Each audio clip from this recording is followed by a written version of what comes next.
Iyahluka imibono yabantu bempumalanga, banye bamukela ukukhethwa ngobutsha kukaMengameli we-ANC uCyril Ramaphosa, kanti abanye bathi bebafuna ukubona ubuholi obutsha.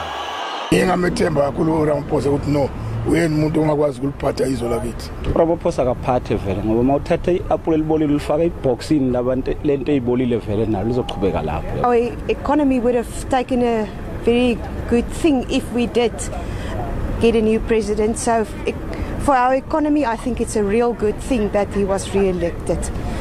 Emahikeng ehlagwini jingalanga izakhamuzi lapha ezinye zihlaba ukuphakanyiswa ngobutsha kwakaMengameli uRamaphosa zilila nangokuthi uyabhalelwa ukurarulula umraro ositshijilo sokunande kuqindeliswa igezi.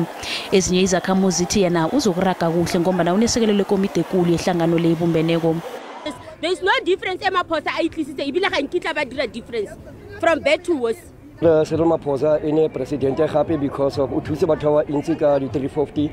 Kanti KwaZulu Natal kunabamukela ukuthumba kukaMengameli uRamaphosa nanyana kusesenempendulo abasazifunako ezimalungana nendaba yeplus yakhe ephalaphala. Gopela nnete gore go tswe nnete gore go diragetseng ke eng tšhelete ele itswa kae. I don't think he should be fully held responsible for it. The person that did the deal is the one that should be held responsible for it.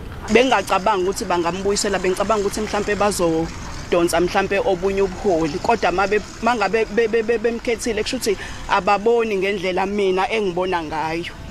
Ekhimbali ehlagwini Kapa kunezakhamuzi bezivele ezilendele ukukhethwa kwakaMengameli uCyril Ramaphosa njengombani ubevela nesekelo eliphezulu kulesi sifunda.